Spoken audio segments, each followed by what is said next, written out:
ठीक है, ये तुम लोगों का स्टैंडर्ड प्रिज्म हो गया।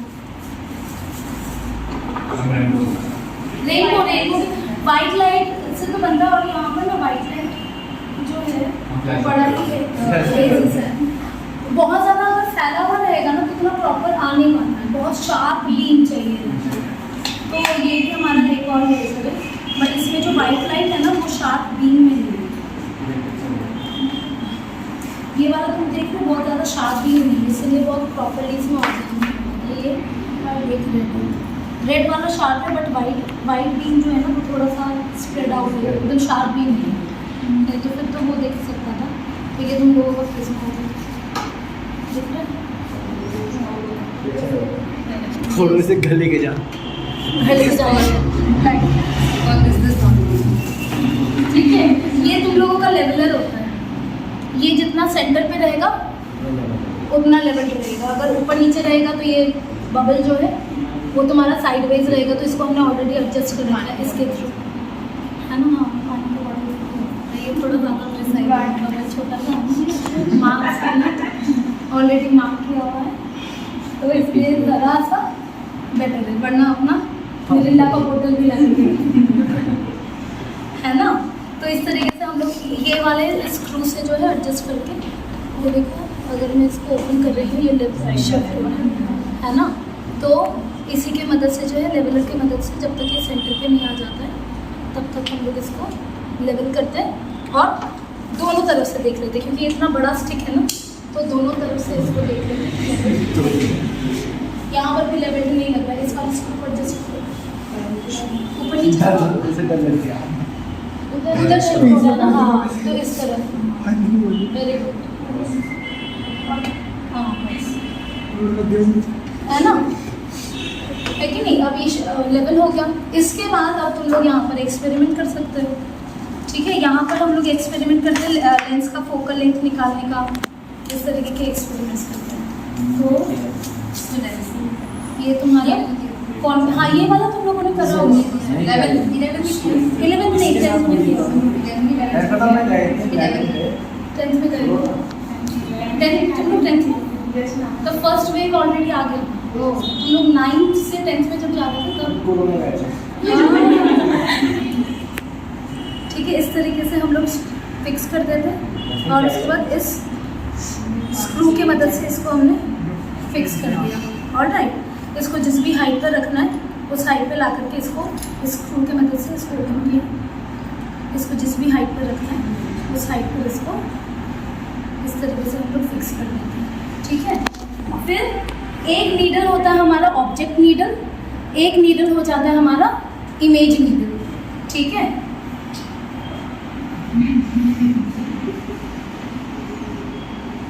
क्या क्या बोला?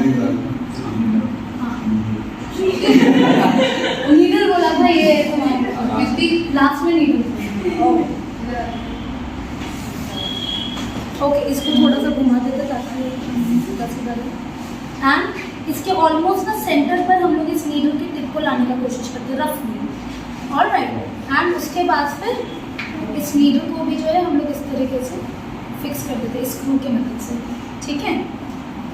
यहाँ पर तुम लोगों को एक लाइन दिख रहा है रेड कलर का मार्क, है ना? इसके मदद से हम लोग रीडिंग लेते हैं, ठीक है? ये वाला स्केल में जो है तुम्हारा पूरा का पूरा रीडिंग दिया हुआ है, ठीक है? तो जनरली हम लोग क्या करते हैं, इसको 0 मार्क पे रखेंगे और इसको हम लोग नीचे रखेंगे। ये हमारा ऑब्जेक्ट नीडल होगा। ये मैंने 50 सेंटीमीटर के मार्क पे रख दिया, तो ये इस वाले की मदद से ना इसको मैं एकदम इसके जगह पे फिक्स कर दूँगी, ठीक है? ये फिक्स हो गया अपने जगह पे। सो यहाँ पर ये नीडल और इस लेंस के बीच में जो दूरी हो जाता है उसको हम लोग क्या देते हैं, हाँ ये 50 सेंटीमीटर हो गया, ये ऑब्जेक्ट का दूरी हो गया। ऑलराइट, अब जो है ये वाला हमारा इमेज नीडल होता है, ये हमारे को फिक्स करना रहता है। यहाँ पर हम लोग बात करते हैं पैरेलैक्स, थोड़ा थोड़ा याद है 10th में ये सब सुना, याद नहीं है? या ऐसे ऐसे मुंडी जुड़ा के देखने से अगर तो उसको तो तुम्हारे तो पैरेलैक्स मेथड के लिए ऐसे ऐसे यही विवेक है क्या? क्या नहीं, विवेक ये है। अच्छा, ये ना यही है जो मेरे को परेशान करता है, कभी अगर रोते हुए अगर मैं आई। हाँ विवेक।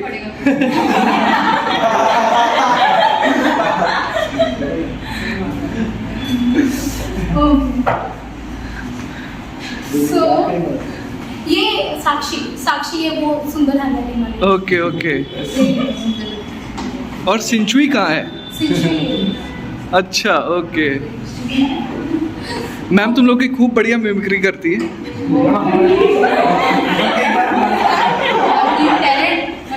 हमारे साथ मैम से 7th क्लास के बच्चे वाली मिमिक्री करवाना, समझे? एक बच्चा 7th क्लास का इनसे पढ़ने आता है, उनकी ये रोज सुबह बात बताती है मेरे को। वो बहुत प्यारा है, वो आजकल मेरा फेवरेट हो गया है। हाँ इधर आकर के देखो, वो वाला उसका इमेज उल्टा नजर आ रहा है। देखो देखो देखो सारा उल्टा ठीक है। देखो देखो सब लोग देखो दिख रहा है। हाँ उस वाले का इमेज दिख रहा है। इसको हम नेचुरल में यहाँ दिखा रहे हैं। या फिर इसको और थोड़ा सा उल्टा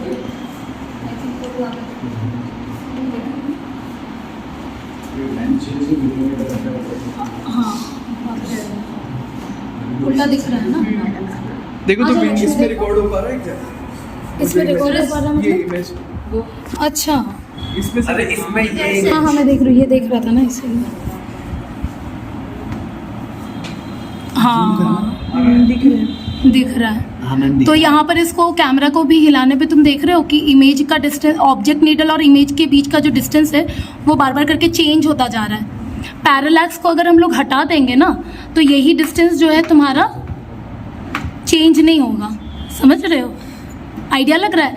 मैं साइड कर रही हूँ तो एकदम इमेज के ऊपर आ जा रहा है ऑब्जेक्ट नीडल, थोड़ा सा साइड कर रही हूँ तो दूरी बढ़ जा रहा है ना। तो ये इसी को जो हटाना रहता है ना, इसी को हम लोग पैरेलैक्स रिमूवल कहते हैं। तो यहाँ पर मैं जैसे कैमरा हिला रही हूँ, तुम्हारे को क्या हिलाना पड़ेगा? अपना मुंडी हिलाना पड़ेगा। यस यहाँ पर हम लोग इस तरीके से अपना मुंडी हिलाएंगे तो डिस्टेंस जो है वो जो सेपरेशन है ना ये ऐसा ऐसे चेंज होता रहेगा। ट्राई करो, जो प्रार्थना देखो।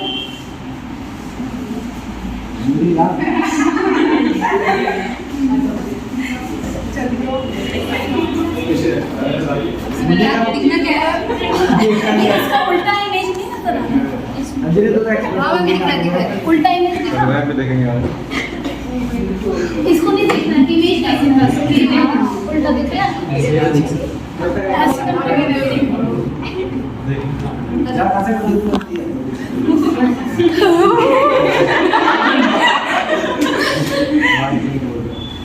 ये अंजलि और आकांक्षा है। ओके। हाँ ये अंजलि और ये आकांक्षा। बाकी मैम सबका सुरेश का रमेश कर देती है ना मैम?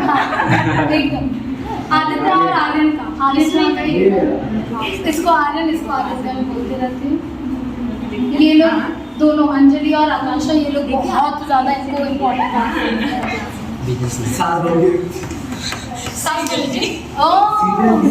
सब लोगों ने देखी है दीपक को कुछ भी बोलोगे ना वो हंस देगा।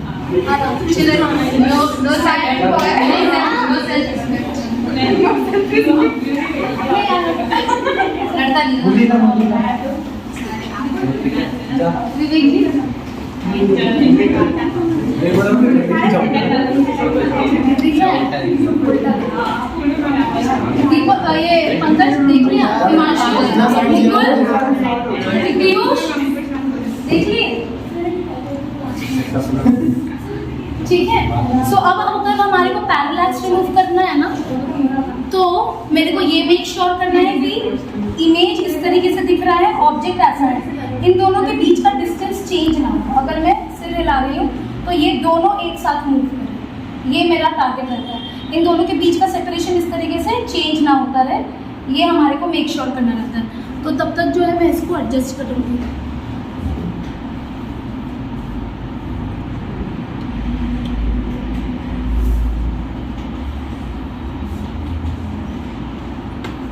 अब वापस से ट्राई करो।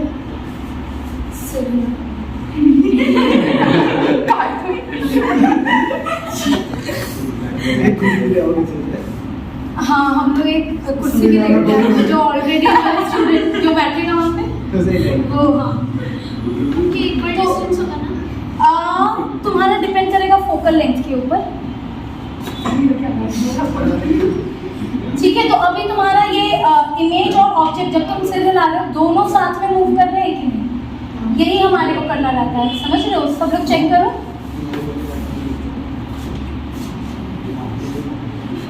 हाँ मैम इसने ये भी बिठा लो। हाँ, 1 by 1 आ जाओ देखो क्यों शर्मा के वही है ना। देखो देखो सब लोग काजल, शिक्षा, देखना क्या ये इमेज देख रहा है, इमेज देख रहा है, ये ऑब्जेक्ट है। अब जब तुम सिर हिला रहे हो तो दोनों साथ में मूव कर रहे हैं, लेकिन अगर मैं इससे डिस्टर्ब कर देती हूँ अब सिर हिलो, हाँ नहीं, एक तो ये दिख रही है और एक गोटी की दिख रही है ना, दोनों का सुना ना, ये तो ऐसे ही दिख रही होगी ना,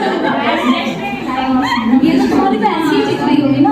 दूसरा वाले का शार्प जो है लेंस है, यहाँ पर इसका टिप कहाँ दिख रहा है, उल्टा दिख रहा है, तो भाई वो एक बन गया और ये एक मान गया। ठीक है, तो जो उल्टा दिख रहा है ना वही क्या है तुम्हारा, अभी पास कर दिया बिल्कुल। तो यहाँ पर मैं तुम्हारे को पैरेलैक्स का आइडिया दे रही थी।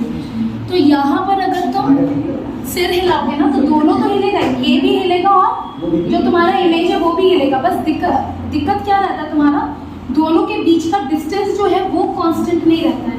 तुम्हारे को करना क्या रहता है, जब तुम सिर हिला रहे हो दोनों एक साथ, तुम देख रहे हो दोनों फिंगर्स, ये मेरा इमेज हो गया, ये ऑब्जेक्ट हो गया, ये दोनों के बीच में अगर डिस्टेंस लेटर से 1.5 सेंटीमीटर है तो जब मैं सिर हिला रही हूँ तभी भी ये दोनों एक साथ मूव कर रहे हैं, ये मुझे चाहिए रहता है। तब हम कहेंगे कि ये पैरेलैक्स रिमूव हो गया। उसके बाद हम लोग फर्दर इसको एडजस्ट करते हैं जो बाद का स्टेज है। लेकिन फिलहाल जो है क्या हो रहा है, जब हम लोग सिर हिला रहे हैं तो इमेज और ऑब्जेक्ट दोनों हिल रहा है, लेकिन दोनों के बीच का जो डिस्टेंस है ना वो सेम नहीं रहना है। समझ पा रहे हो? तो यहाँ पर अगर इस स्टेज पर मैं देखूँ तो या ऐसे करके मैं देख रही हूँ तो इमेज के ठीक नीचे मेरा ये वाला नीडल है, लेकिन मैं जैसे ही सिर हिला रही हूँ तो इमेज और ऑब्जेक्ट वाले नीडल के बीच में सेपरेशन हो गया। Getting the point? तो यही सेपरेशन मेरे को जो चेंज होता जा रहा है सेपरेशन, वो मुझे नहीं चाहिए रहता। ट्राई करूँ, अभी देखो सेपरेशन कांस्टेंट है क्या?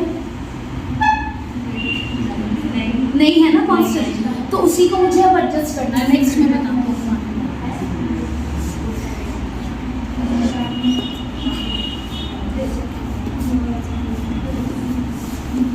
अब देखो, अब दोनों एकदम साथ में, दोनों के बीच का डिस्टेंस चेंज हो रहा है क्या? अब कांस्टेंट लग रहा है ना, तो यही तुम्हारा पैरेलैक्स है। समझ रही है? इसके बाद जो है हम लोग इससे साइडवेज जो है नीडल को मूव करते हैं और टिप ऑफ द ऑब्जेक्ट और टिप ऑफ द इमेज को एकदम मैच करते हैं। समझ रही है? तो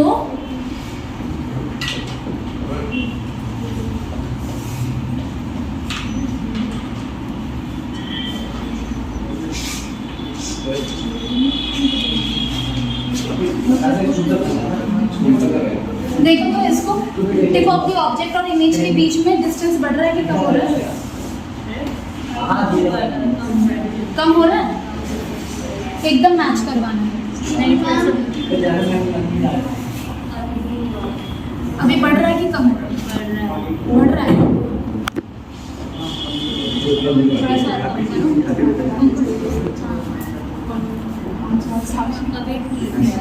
अभी ठीक है,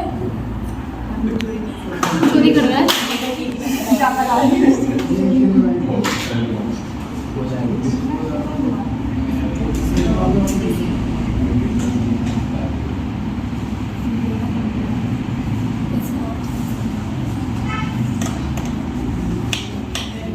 स्टैंड के मदद से जो है अगेन हम लोग पैरेलैक्स रिमूवल वाला ही काम करते हैं, लेकिन ब्लेडेड स्टैंड में हम लोग इमेज वाले नीडल को लगा देते हैं और उसके बाद फिर उसकी इमेज को मैच करते हैं।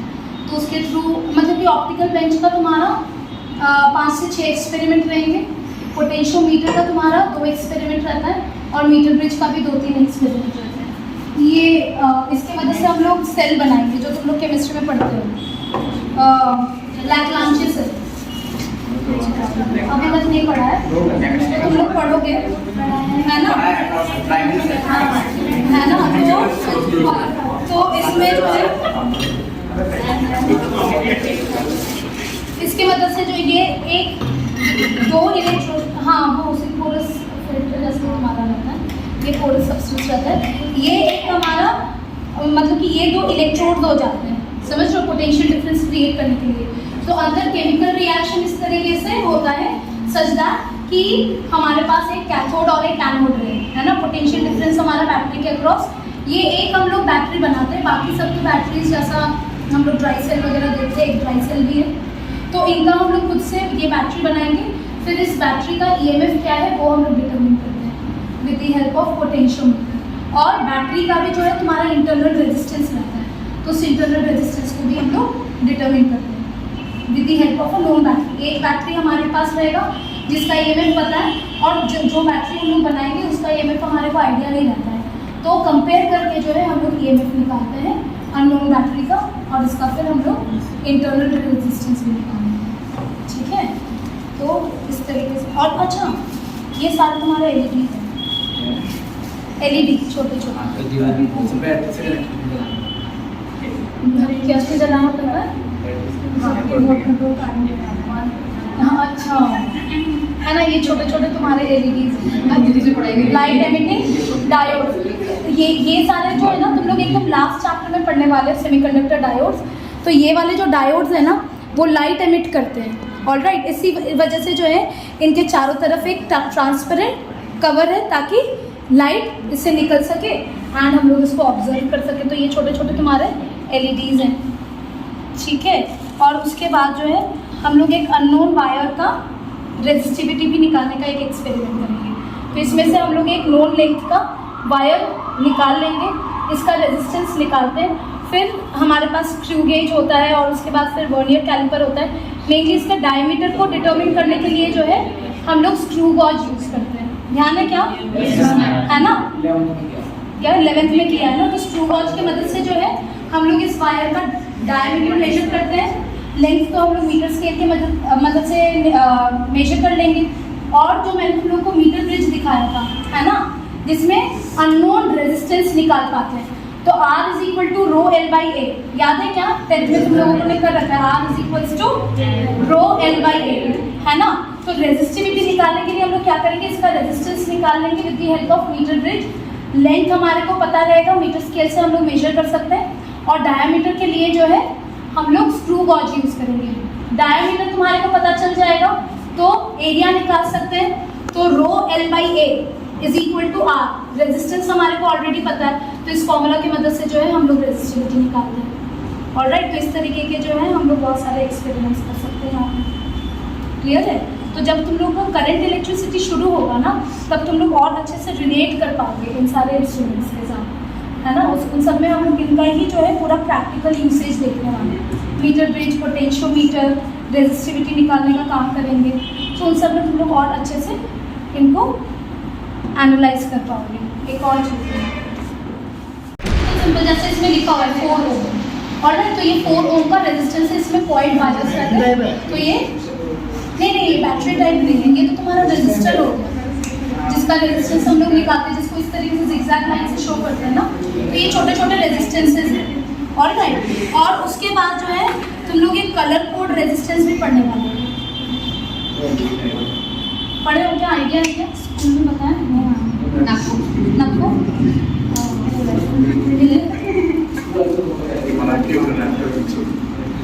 ये रहा, इसमें देख रहे हो किस तरीके से तुम्हारा कलर बैंड्स है।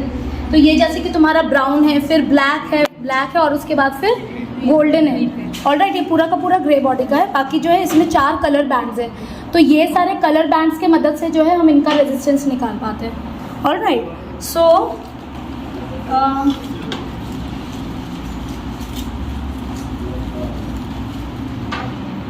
कोई एक जना लो,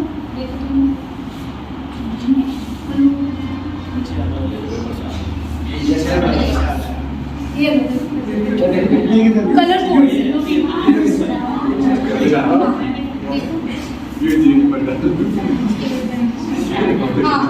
ये सारे कलर है ना, ये कार्बन रेजिस्टेंस होता है। ये तो हम काम करेंगे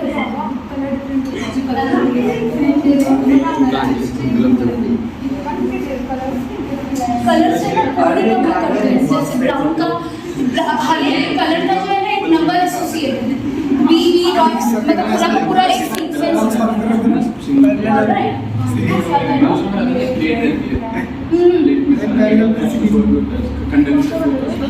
कंडेंसर वाला तो डिफरेंट हो गया, ये तो तुम्हारा कार्बन रेजिस्टेंस है। कंडेंसर वाले में तुम सही कर रहे हो, कंडेंसर में तुम सही कर रहे हो, है ना। ब्लैक का होता है 0, ब्राउन का होता है 1, फिर रेड का होता है BBR का हो जाता है 3, वाइट हो जाता है। इस तरीके से सारे वैल्यूज का तुम्हारा वैल्यू हो जाता है डेजिग्नेटेड नंबर मिलेगा। तो यहाँ पर कलर और यहाँ पर कलर कोड क्यों यूज किया जाता है? यस, एक बार ध्यान से सुन लो, तुम लोगों का जो कार्बन रेजिस्टेंस है तुम देख रहे हो कितना छोटा छोटा सा है, ऑलराइट। तो इतने छोटे छोटे में नंबर लिखना, इनका पूरा का पूरा रेजिस्टेंस का वैल्यू लिखना बहुत डिफिकल्ट हो जाता है ना, इसीलिए इस तरीके से कलर कोडिंग में तुम्हारा इनका वैल्यू दिया हुआ रहता है। हर एक कलर का, ब्लैक का हो जाता है 0, ब्राउन का हो जाता है 1, R का, रेड का हो जाता है तुम्हारा 2 एंड सो ऑन। इस तरीके से अलग अलग कलर का अलग अलग वैल्यू होता है, उसके मदद से हम लोग इनका रेजिस्टेंस का वैल्यू निकालते हैं, ठीक है। और किसी के पास है